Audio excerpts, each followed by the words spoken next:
Hey, everybody. I'm Professor Thomas White. I am founder and executive director of the International Business Ethics Case Competition. This is the first official event of the 2023, our 26th competition. This is our fourth year being online because of the pandemic, but it gives us the benefit of having a very significant international field. The way things are going to go, this is going to be a conversation between myself and Andy Hill, who is a former senior executive in the entertainment and news industries. Earlier today, I did a general introduction or sort of orientation session for any of the teams, particularly new teams in the event. That's been recorded and that's posted on the website. So if there are any teams who are unfamiliar with how we do things, that's a good thing to check out. The plan is simply going to be that Andy and I are going to talk for 20-25 minutes, and then we'll open it up to questions. And before I forget, Andy, towards the end, if you're game, I would like you to talk about aside from what we're going to be talking about with the Fox and Dominion issue. And some other ethical issues related to the industry, your work with Coach John Wooden and how you spent so much time doing executive coaching based on the perspective of what some consider to be not simply the world's greatest basketball coach, but the greatest coach. Right. And if you can talk at all about the upcoming project you have on that, because particularly since we have a generation of people who probably have never heard of Coach, I think that is something that I'd really enjoy that we get into. Terrific, love to. Thank you. I've known Andy for about 20 years.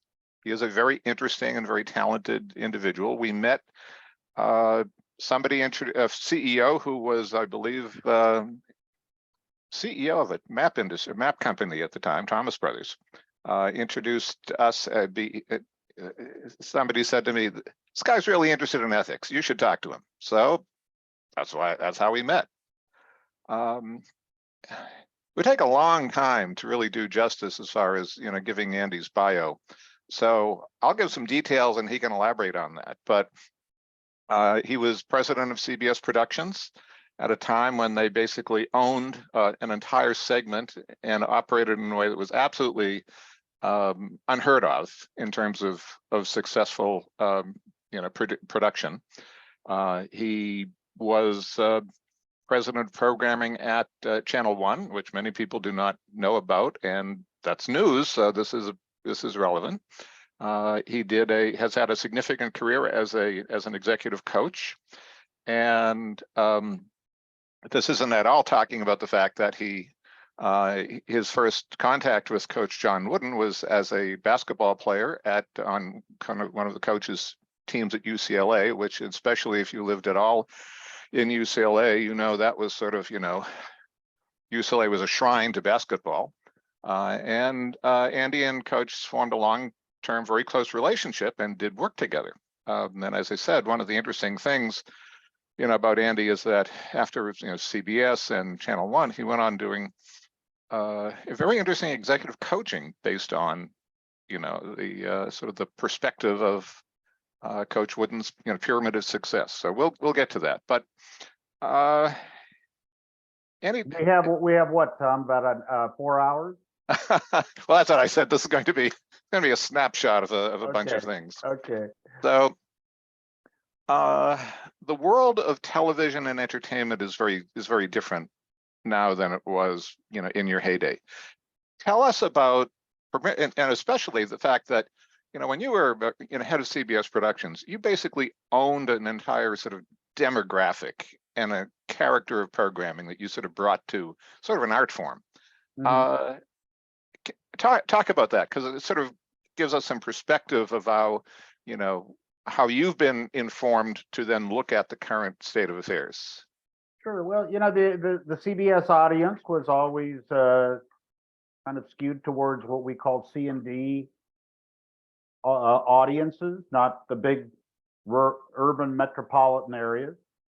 And the programming that I did, I really kind of felt was very much, sort of heartland directed. We did shows like Dr. Quinn, Medicine Woman, and Touched by an Angel, and Walker, Texas Ranger, and Rescue 911. Shows where there were good guys and bad guys, and the good guys tended to win. It's ironic, I think, in some ways, Tom, that during my time at CBS, you may remember, was around when 60 Minutes became a monster program.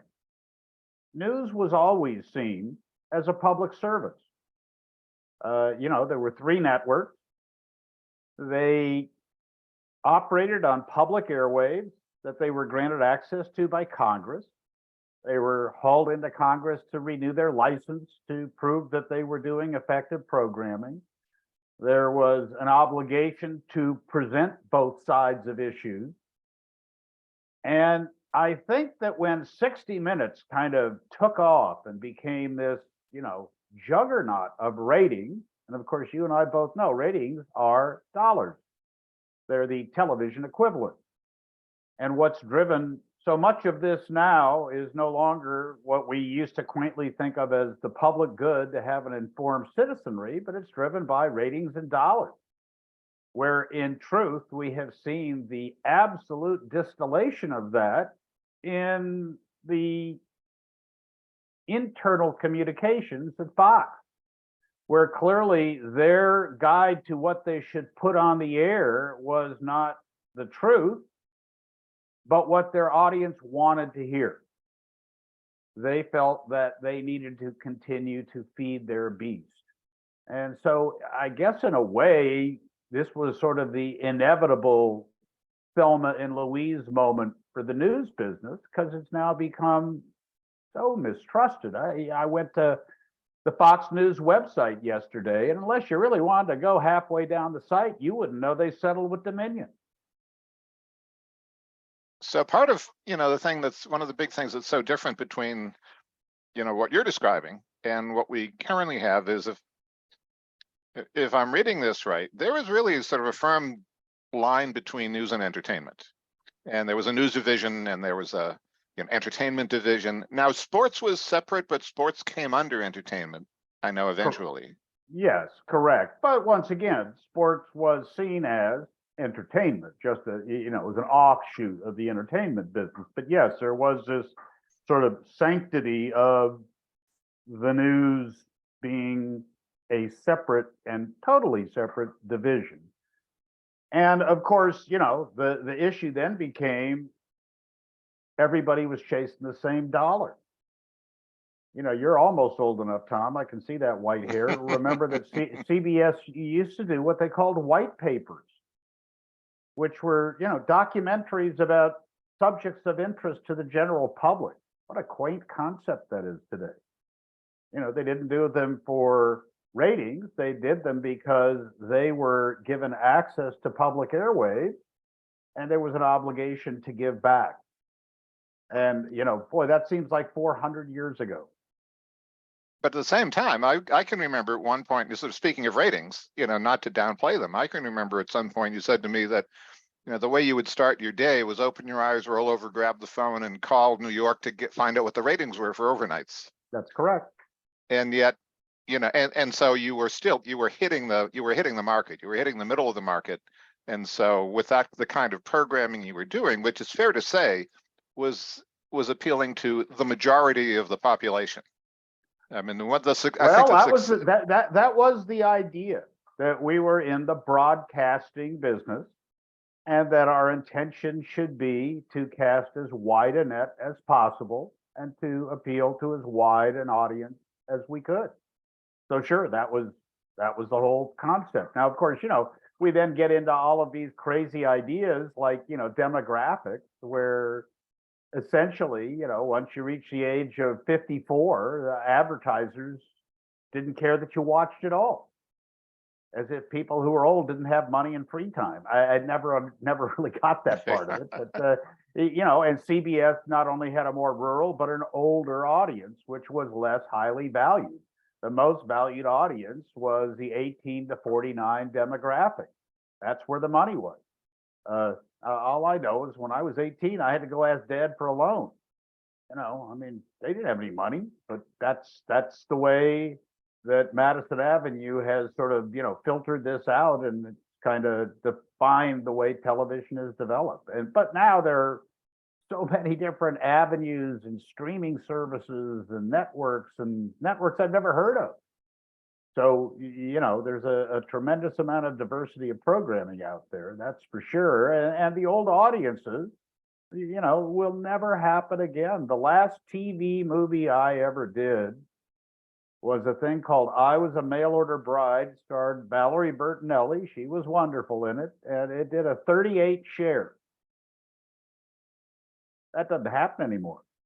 That is just simply 38% of the television sets that were on from 9 to 11 watched our movie. Stunning. My guess is that you get an 8 share, they think you're a runaway hit. Okay, so now we move into basically another century where with internet technology, with streaming technology, I think it's impossible to count the number of outlets that are there. And one of the things that's allowed for is really niche marketing and appealing to a relatively small segment. And as opposed to what the 3 major networks, had to do decades ago was, sort of hit broadly. So you would think, one would think part of the argument for cable and the fact that cable is, doesn't operate under licenses. Oh, that's one thing. Explain, because there are still some people who don't quite understand that. You operated at a time, as you mentioned, broadcast licenses, and normal radio stations still have that kind of thing. Over-air television stations have that, but cable does not. And so every now and then I've seen some questions that come up about Fox, people who are really upset about what they were doing, saying, how come their license can't be pulled? Can you talk about that? They don't have one. They don't have a lot. That's right. This is sort of, it's as simple as that. They don't have one. Yeah, this is the free market. And by the way, I truly don't know, because it seems from the little that I know today that the FCC has been sort of neutered, with the political divisions keeping it from really being effective and impactful. And, listen, I think that anybody who doesn't see the Dominion settlement as a dark day for the media business, for all of us, any of us in the media business, and for those of us who consume the news, because though it may have been something they didn't want to talk about, at the end of the day, this was a story of a company that put profits over the truth. Simple as that. It's what it all boils down to, is they understood that to tell the truth, this is when Sean Hannity was screaming about firing the fact checker. It's hurting our stock price. And that's the bottom line. Now, you ran an entertainment company and you ran a news company. Mm-hmm. So what is it that makes you say, looking at this is sort of bad news for the industry, as opposed to just bad news for Fox? Well, it obviously it's the worst news for Fox, but I think in general there are so many people who have just become so mistrustful. It's interesting when Fox tosses out this thing, the most trusted name in news. They're not lying. The problem is that people who watch Fox, that's all they watch. So that's why they trust Fox. I think that what you find, and I think this is pretty well documented, by the way, that, people on the left tend to consume vastly more sources of information. But that's also because we have just learned, who do we trust? Come on. You used to trust the New York Times, and then Judith Miller wrote us right into a war in Iraq. And by the way, wrote us into the war with Dick Cheney knowing that he could say, I read it in the New York Times, and that he would take people who were questioning him as a conservative and go, okay, I believe that. And then it turned out it was all a lie. And I think the less and less we learn to trust the institutions of the fourth estate, the more we become vulnerable to conspiracy theories. And now you have the ability to create images that look real, and with chatbot and create voices and have people doing and saying things they never said. That's not good. A democracy it requires an informed citizenry that shares a set of facts. You can disagree about how to approach them, but if you disagree on the facts, and we have gotten to the point, I think, today where we disagree on the facts, that's dangerous for a democracy, and which is why I think that for any of us who are concerned about where this country is going, knowing that we need people who are interested and engaged and understand that we are a country formed in revolution. But in forming that country through revolution, they gave us the ability to have revolution by casting a ballot. The revolutionary idea. But when you have one party that's focusing most of their energies not on turning out the vote with new ideas about the future, but making it harder for people to vote because of a voter fraud that they can't show ever happened, we have a problem.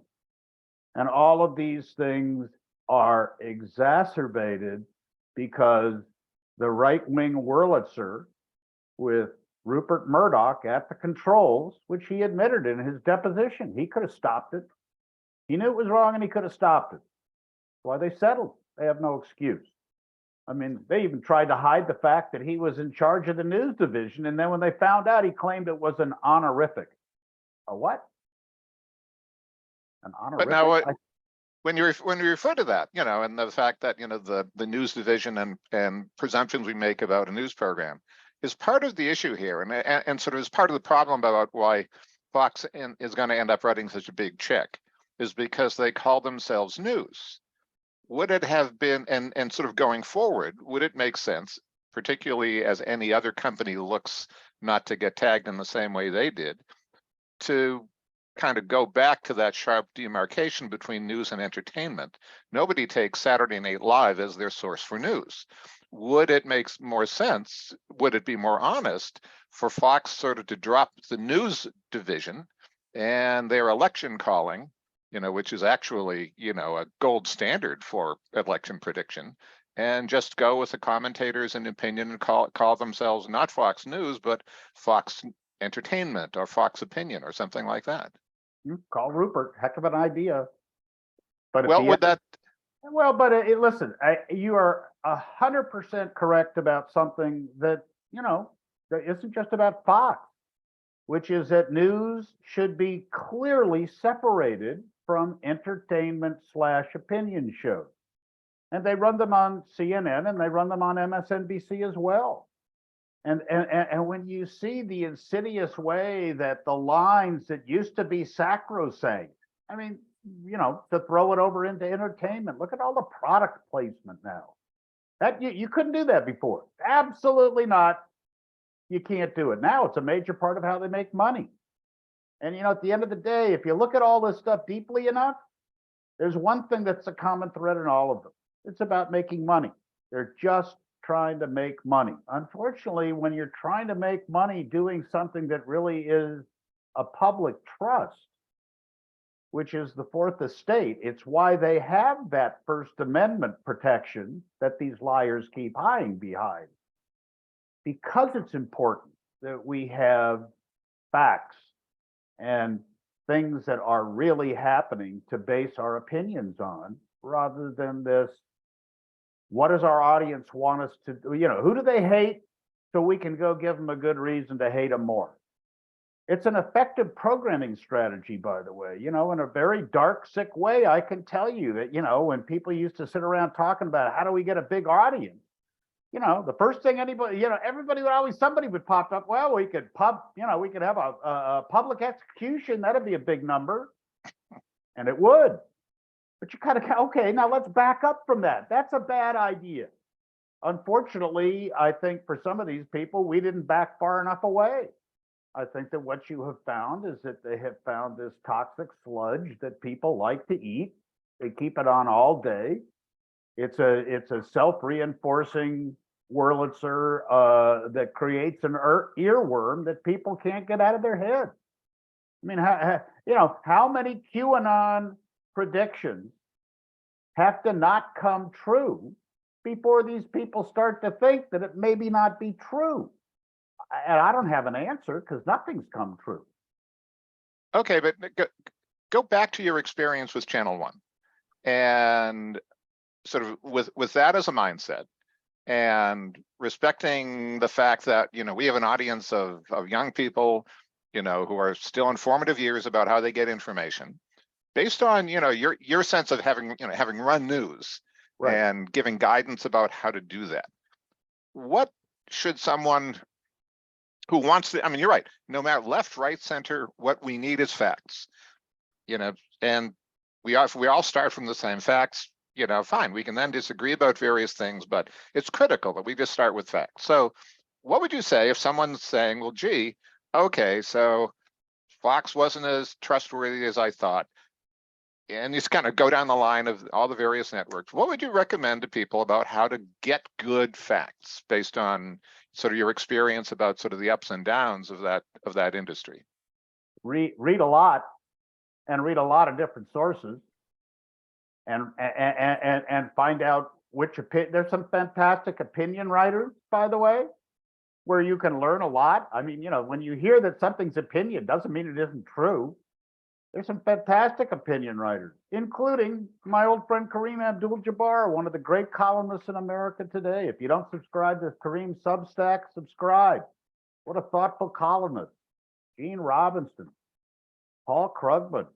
These are people you can go read them, and you know, do you have to believe everything? No, you don't have to believe everything. You should be critical about everything you read. I mean, I think I mentioned this to you, Tom. When I was at Channel One, I, you know, became kind of a laugh line. But I said, you know what I want our idea as journalists to be? We should be fair and balanced, which was always a laugh line, right? Because that's what Fox used, and that's a joke. They're not fair and balanced. But I took it one more step to kind of clarify it. I said, so let's take that fair and balanced to another level. When I show your piece to a room full of people on the other side of the spectrum, on either side of the spectrum, both sides should think you were taking the other guy's side a little bit. They should walk away thinking you didn't do us good. And if they both think that, you hit the target. So it took this idea of fair and balanced, which was kind of a little, what do you mean? And kind of gave it some teeth. Because if you really had some questions, you know, I'd say, okay, let's bring a conservative person and a liberal person into the room and show them both the segment you just did, and then I'll talk to them afterwards. And if one of them thought, oh my God, that was a hatchet job, well, you need to straighten this out a little bit. You need to put the facts on both sides, but you got to put the facts on both sides, not conspiracy theories on both sides, not wild accusations, not repetitions of a big lie over and over and over again so many times that you know, you've now captured 40% of the country into this vortex of believing that, you know, Joe Biden stole the election, that he won by 7 million votes. He won by a lot. It's true Donald Trump got a lot of votes, and he got his ass kicked. And, you know, I understand it's hard to lose, but you know, that's the American way is when you lose, you shake the other guy's hand, you dust yourself off and say, how do I get better? Because I'm going to come back and beat him the next time. And I wish we could kind of get back to that. What are the ideas we need? And the ideas can't be just about what you do to take things away from other people.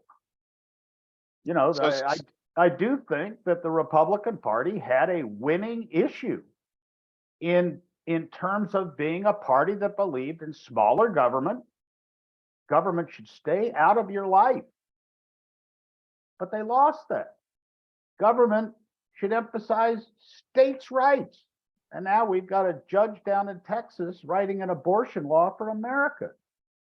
And so the things that they had that I think were actually saleable and fiscal conservatism, the idea that, you know, we shouldn't spend more than we pay, but you don't get there by making huge tax cuts to trillionaires and then saying they're going to pay for themselves.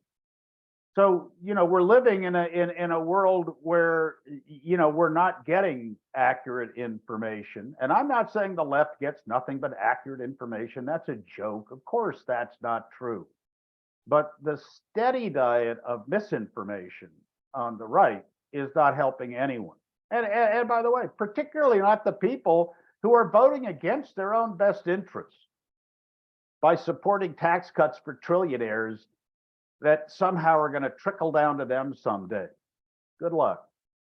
But so speaking of voting and the fact that, we've got some significant elections coming up, if you're sort of new to the process of voting, new to the process of the political process, or maybe you've just voted once, we have a demographic here of people who are, who are young, not politically active as a rule.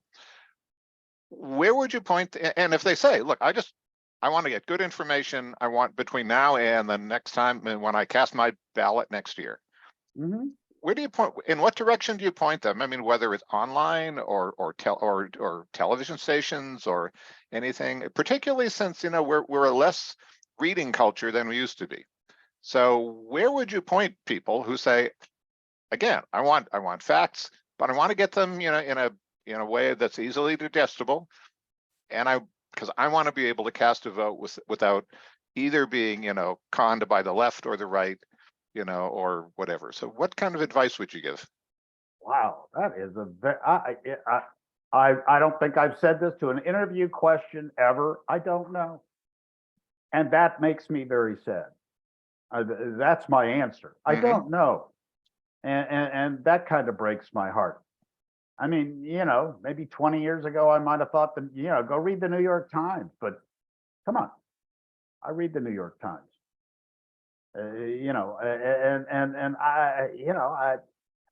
I wish I had a clear sense of that. But what I would say is, you're not going to do it if you don't want to read. I mean, I'm sorry, horse and buggy time. Reading is not horse and buggy time. If you think you can get everything through your ear set, you're wrong. And I think you have to read and read a lot. If people really, really care about the fact that we live in the greatest country in the world, the most spectacular experiment in democracy ever, and we almost lost it on January 6th. So close, it's hard to believe. I still want to know why Mike Pence wouldn't get in that car. I still want to know why Chuck Grassley on January 5th said Mike Pence ain't going to be there tomorrow. This was a coup. We lived through a coup. We saw it on TV. And now we're being told, just kidding, keep moving. And I think that there's a danger in keeping moving. Democracy is hard work and it's a contact sport. And in some ways, Tom, and I can hear how you phrased it, you were looking for an easy answer, and the answer is there isn't one. Well, that would have been nice, but frankly, I don't think there is one. Right. Because I think that is one of the lessons that we as a culture kind of have to learn again, which is that complicated issues are complicated. And you've got to do work in primary sources. You have to do research. One of the things that I've gotten sort of fixated on in the last few years is just how we've become, I'll be polite, such a low information society that, for example, a quarter of the population in the United States thinks that the sun goes around the Earth. 5 to 10% think it's flat Earth. Fewer than 50% believe in that climate change is real. And NASA conducted a study that they said that only fewer than 30% of the population had what they considered to be civic, social, science literacy. And I can kick this stuff off. I mean, one of the reasons that it doesn't matter which ideology you're talking about. One of the reasons that ideology, as opposed to facts, can capture so many people's minds is because people are operating in a vacuum, and they kind of get pulled in one way, and they don't do the work to get that information. So a simple answer would have been nice. I would have liked that myself, but that's not the way that I've been able to figure it out. Well, Uh, I just finished reading an extraordinary book, Tom, called Davos Men by Peter Goodman. And, it's basically the subtitle is How Billionaires Devoured the World. And of course, one of their great magic tricks is they have convinced the world that they are somehow our saviors. They are our gods flying above us, flying their private jets into Davos. But their real magic trick is making people who are just on the edge of not making it believe that the people who are just on the floor below them are their problem. And that's why they're not getting ahead. God forbid we actually pay our workers. The obscenity when you think about the wealth of the Walton family that owns Walmart. I believe 4 of the 10 richest Americans are named Walton. Well, why? When you could totally change the lives of so many of your employees by actually paying them and raising your prices infinitesimally. But of course, they always go, oh, well, our whole thing is we want to provide a service to our customers, the lowest price possible.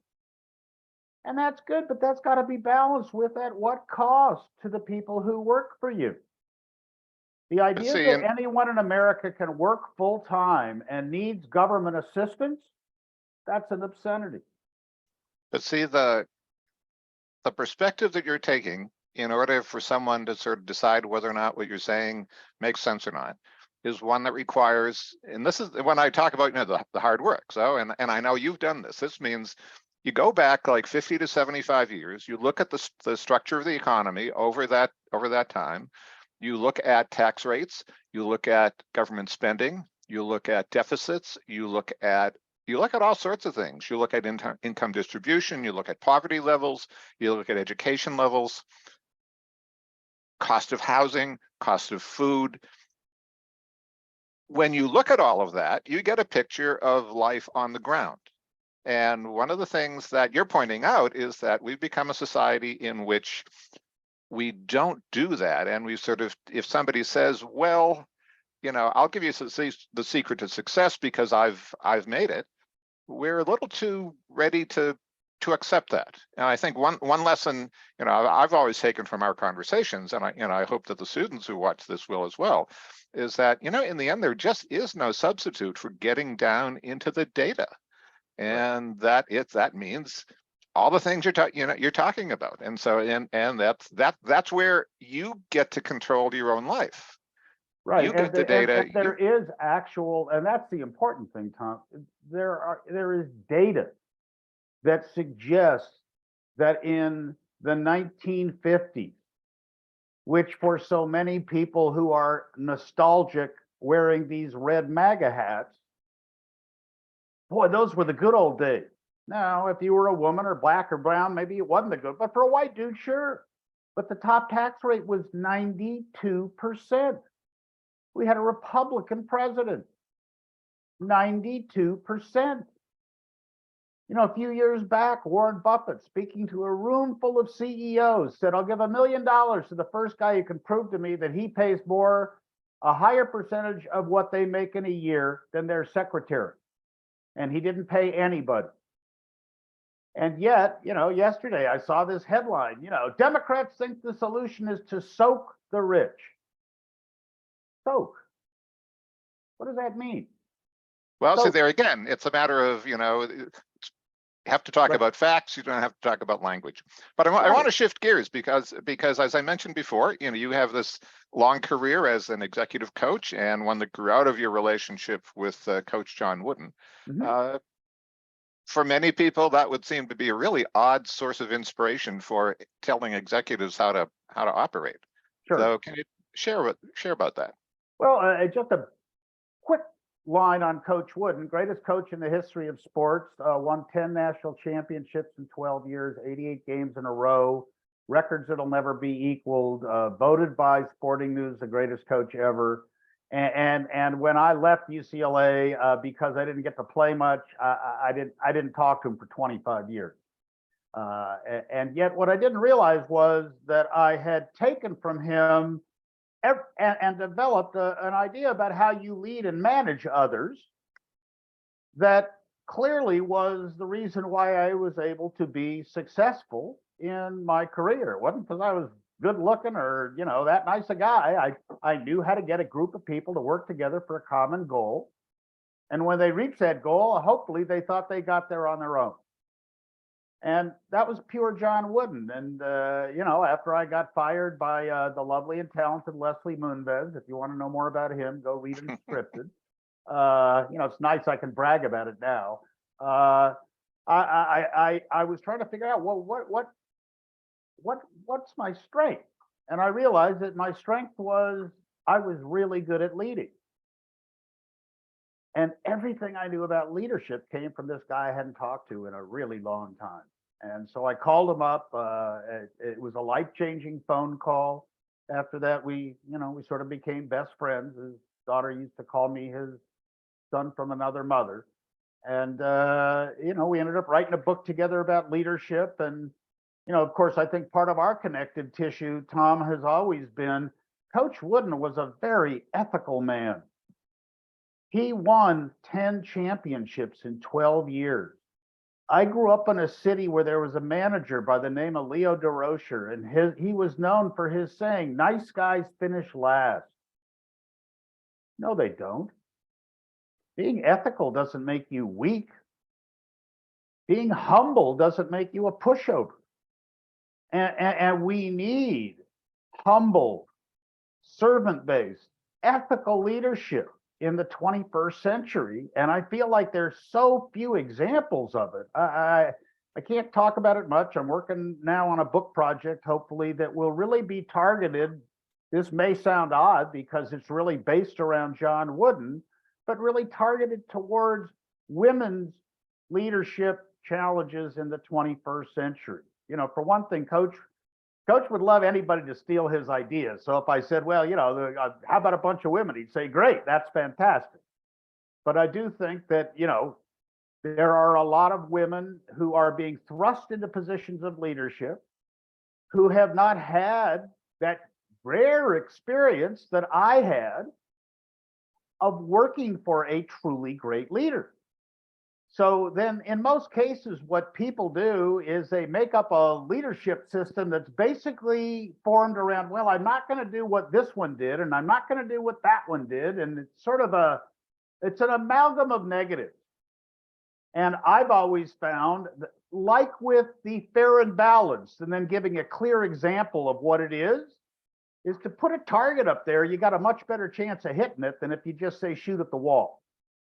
And to me, John Wooden embodied a very clear way of teaching based around the idea that you keep things very simple, you become better at a few things than anybody, and you learn to do them really fast. And you create a system that has borders, but they're not solid borders, because creative people need room to flourish, but they also need borders. And that's coaching basketball. And so the fact that Coach was able to win and win and win and win and win, changing players over time, I thought, well, if I could encapsulate the way he did this.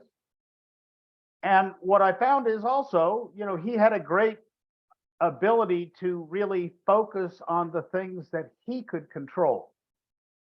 And I will admit that in my years in the entertainment business, I wish I had been more focused on that quality, as opposed to being annoyed at the stupid decision this one's making, and why isn't this script here, and how come this, and Coach was on, okay, what am I going to do next, and how do I move the ball forward? He was very, very in the moment. There's nothing you can do about yesterday, and the only thing you can do about tomorrow is what you do today. And it was just, to me, a very impactful way of giving people an idea of how to deal with their situation in a big, difficult corporate culture.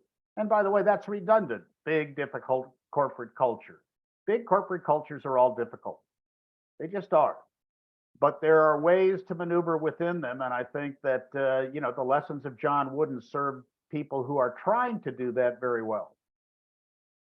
Now, until your next book comes out, what would be, if there were one title that you could recommend that that students read to get that kind of insight, what would it be?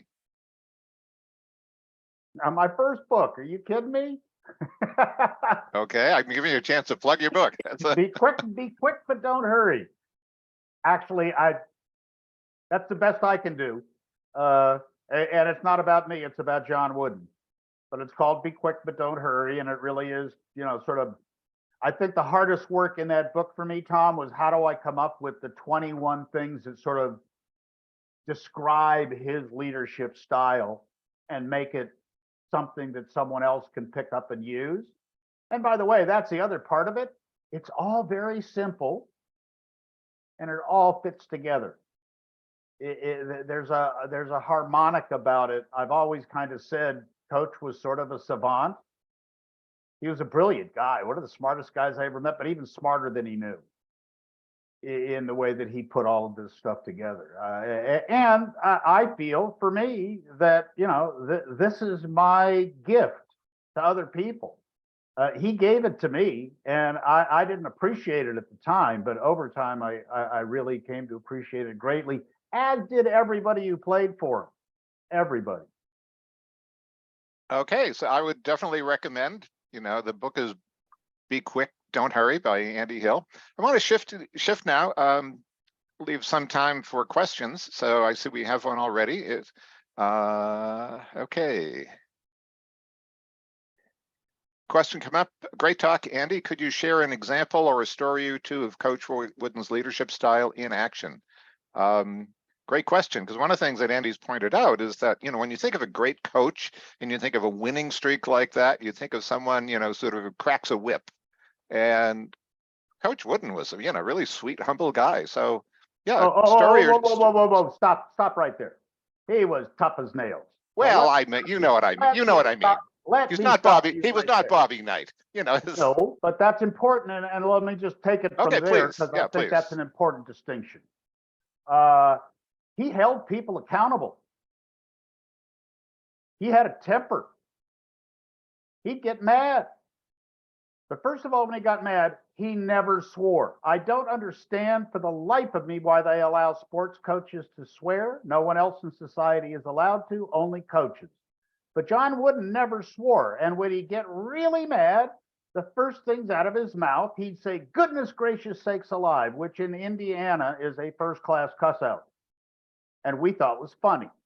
So first of all, this guy you wanted to please, he was mad at you. You'd done something wrong. But rather than using a swear word, which only made you feel lousy, he cussed you out, but it was kind of funny, right? Goodness gracious sakes alive. What's with this hayseed? The important thing is what followed. It would be a brief sentence and no more. Very short. He didn't interrupt teaching time. He spent less time making speeches than any leader I ever saw. He repeated himself constantly.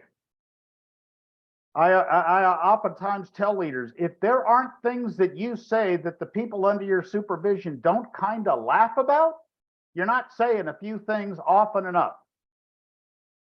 Like what? Give us some examples. Like, be quick, but don't hurry. Okay. He'd say it every day, 4, 5, 6 times a day. After a couple of years, you start to figure it out. And after 10 or 20 years, you realize it applied to almost everything in your life. Be quick, but don't hurry. Have a sense of urgency, but don't get going so fast you screw up. We all make mistakes in transitions. He'd tell you in the transition, okay, take a beat. You got all your stuff? You have your phone in your pocket? You got your keys? No, I'm running out the door. No, slow down. In those key moments, slow down. And once again, the insistence on having integrity and doing the right thing, this. Wasn't it Mark Twain said, "I'm not smart enough to be a good liar"? You gotta remember too much. No, just tell the truth and it gets a lot easier. And by the way, if the idea is that you all kind of know what's expected of you, if you ever heard old UCLA players interviewed, it sounded like we were reading off a script. Well, we were. We knew what was expected of us. Make your expectations clear. Hold people to account. People want people to be held to account. The only people who don't like that are the screw ups, and you want to get rid of them anyhow. But too many leaders wait and wait and wait to correct people. And they wait so long to correct them that when they finally do, you know what the problem is, Tom? They're really mad. And when you're really mad is not the time you do your best teaching, because the student has a harder time hearing. So, don't wait and get so furious that you don't get the result you want, because the result you want is for that person to succeed in your company. You want them to get better at what they're doing. And so all of coaches' teaching techniques, I think, really do apply to almost any executive order you could think of. Servant-based leadership, you can read a lot of things on that that I think also are interesting. The World's Greatest Leadership Principle by Jim Hunter, wonderful book about servant-based leadership. But that was what Coach was really about. We didn't go to UCLA to help him win. He was there to help us. So it's a very different way of looking at leadership as opposed to the bombastic, arrogant, screaming narcissist at the top of an organization where everybody in the organization spends all day thinking about them. And that description just in my mind brings about 10 people right into it, because unfortunately, those people oftentimes are very successful. Look around. They're everywhere you look. Now, Now, by the way, one of the things we always sort of equate with success is ambition, and but I know there's a story about Coach and how he got to UCLA in the first place. And why don't you tell that? Because that's also something that would surprise many people about, what you expect to be in the background of someone who makes it as big as he did. well, this really comes down to understanding that actually there are ways in which having integrity, having values, it's not free. Having values costs you. In the long run, it's what makes you. So John Wooden was coaching at Indiana State University, an NAIA school. He was successful. He was a legendary player, not a coach at this point, but a legendary player. He's in the Hall of Fame as a player and a coach. And he had been an All-American at Purdue, which was in the Big Ten. And there was a job open at Minnesota, University of Minnesota, also in the Big Ten. And a job open at the University of California, Los Angeles, out on the West Coast in this sleepy little town called Los Angeles in 1948. And there's no question he wanted the Minnesota job. More prestige, closer to home. He's a Midwestern guy. But they were sort of stringing him along, and UCLA called him up and said, Coach, we really want you, but we're going to have to move on unless you can give us an answer by tomorrow, because we got to have a coach. And Minnesota was supposed to call him that next morning with their offer, and they didn't call. Now, what he didn't know is supposedly there was a big snowstorm in Minnesota, and the lines were all down, and they couldn't call. But in the meantime, he called up UCLA and said, well, okay, I accept the fact that you have a deadline, and I haven't heard from Minnesota, so I accept the UCLA job. By the way, with one condition, you're offering me 2 years. I need 3 if I'm going to move my whole family out there. And they said, okay, we'll give you a 3rd year. Well, he found out later that afternoon that Minnesota actually wanted to hire him.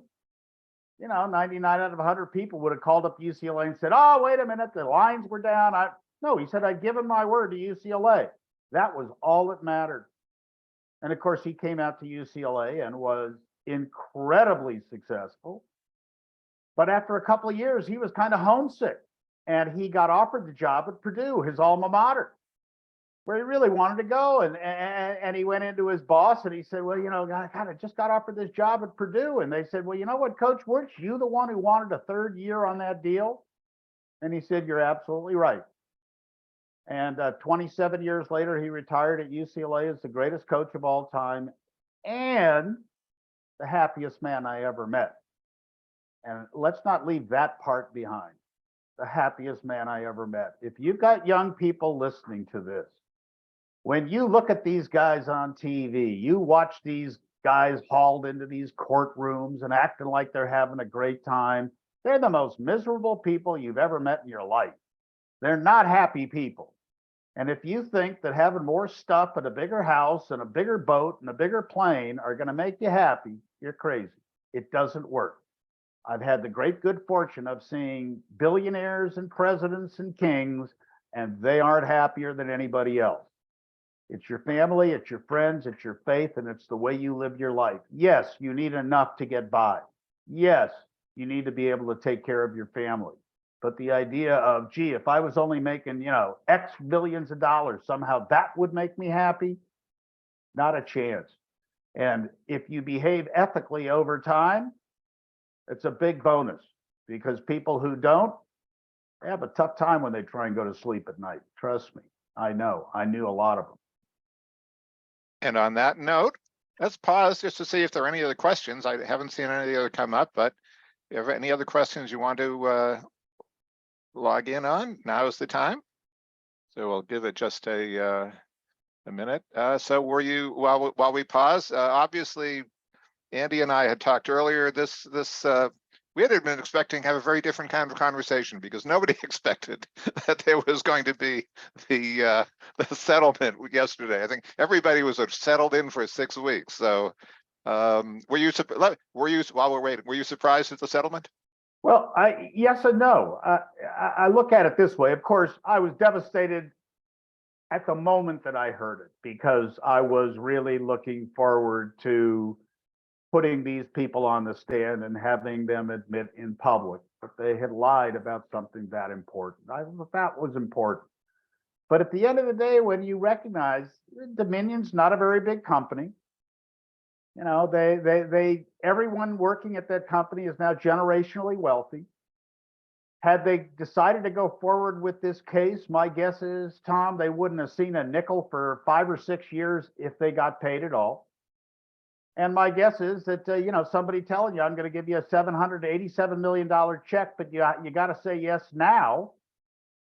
I'm hard pressed to blame them. They're still suing a lot of other people. Mike Lindell. If they put Mike Lindell away, that's half the advertising on Fox. You've still got Smartmatic behind them. You've got multiple shareholder suits. So yes, on one level, I was disappointed. On another level, my feeling was, hey, fellas, you opened the door. There is so much more information in the public domain now, which every other person who wants to sue Fox can now use. I mean, we all know that Rupert admitted, I could have stopped it. I didn't. Oh, gee, that's a problem. We've got, Sean Hannity saying, fire that fact checker. It's bad for the stock price. Not that the fact checker was wrong, but the fact checker was right. So this will come out in the other trials. I think we have to just be patient. It's been hard. Merrick Garland is a more patient man than I am. But, from what I understand, Fani Willis down in Georgia has finally turned her attention to the fake electors who are turning on each other like crazy. The only trouble is 10 of them are represented by one attorney. So they got to unknot that mess. But this isn't going to stop. That first indictment was, that was exciting and a lot of TV, but, indictment after indictment after indictment is not going to play well. And I got to be honest with you, I find it sad that we're directing so much of our attention and energy towards this person who really, really, really does not deserve that much of our time. But if we're going to preserve our republic, we don't really have a chance or a choice. Okay, so I see no other questions, but I want to sort of end this with the fact that one of the things you've gotten is, in this conversation, I've known Andy for a lot of years. This is someone who passionately cares about right and wrong. This was someone who was really successful in business. He was in the entertainment side of it, the news side of it. He's at a wide career. This is not a partisan. This is not an ideologue. This is somebody, who really cares about right and wrong. So that's one of the important things to read about, the kind of passion that you see, someone who, was in the same business. And I mean, there's nothing where I know this, from an academic, when I see people in my profession, do sleazy stuff, I am just livid because you take Right. it personally.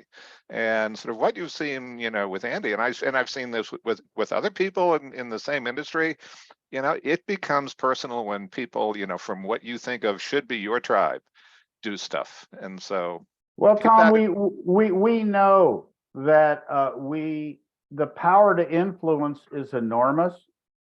And when people use it for their own self-aggrandizement and not for the common good, clearly at the bottom of all of the work that you've done in ethics, and you've spent your life pushing a rock uphill because you understand, absent ethics, we can't have a society.